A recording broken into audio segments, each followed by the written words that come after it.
साथ अनुष्का बुलेटिन की खबर शुरू करते हैं। आज टीम ने 2024 की हैट्रिक की गारंटी दे दी है, नतीजों पर बोले पीएम मोदी।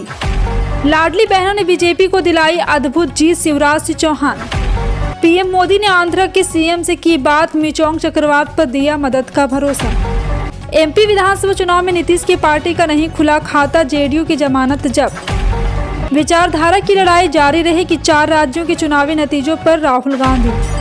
तीनों राज्यों में फेल हुए केजरीवाल, आप उम्मीदवारों को मिले नोटा से भी कम वोट, जमानत जब्त। बता दें, मध्य प्रदेश, राजस्थान, छत्तीसगढ़ में भारतीय जनता पार्टी की प्रचंड जीत का जश्न शुरू हो गया है। प्रधानमंत्री मोदी शाम को नई दिल्ली स्थित बीजेपी के केंद्रीय दफ्तर पहुंचे। इस दौरान उन्होंने कहा कि इन परिणामों की गूंज दूर तक जाएगी, पूरी दुनिया में इन चुनावों की गूंज सुनाई देगी। कुछ लोग तो कह रहे हैं आज की इस हैट्रिक ने 2024 की हैट्रिक की गारंटी दे दी है।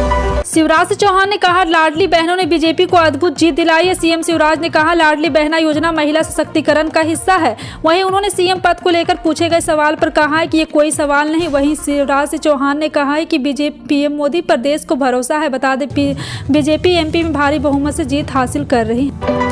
शनिवार को एसएससी देहरादून के 21 कैंडिडेट इंडियन मिलिट्री एकेडमी के मुख्यधारा में शामिल हो गए। यहां 21 कैंडिडेट ग्रेजुएट होकर अकादमी की मुख्यधारा में शामिल हुए।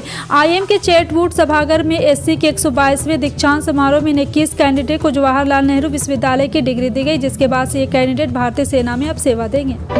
उत्तराखंड की राजधानी देहरादून के काबुल हाउस पर धामी सरकार का बुलडोजर चला है। यहाँ राजधानी के बीचों बीच ईस्ट कैनाल पर शत्रु संपत्ति घोषित की। ऐतिहासिक काबुल हाउस को देहरादून जिला प्रशासन ने शनिवार को ध्वस्त कर दिया। 1947 में विभाजन के बाद से यहाँ 17 परिवार रह रहा था। इन परिवारों से ये जगह 2 दिन पहले ही खाली करवा लिया गया था। बताया जा रहा है कि मौजूदा वक्त में अतिक्रमण मुक्त कराए काबुल हाउस की बाजार कीमत 400 करोड़ रुपए से ज्यादा है।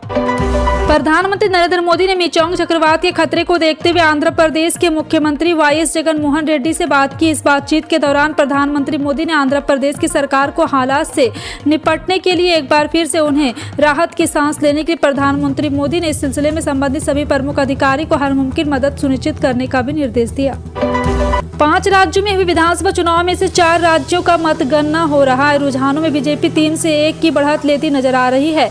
बीजेपी जहां मध्य प्रदेश में सरकार बचाने में कामयाब रही, वहीं राजस्थान और छत्तीसगढ़ में कांग्रेस को पटकनी देती नजर आई।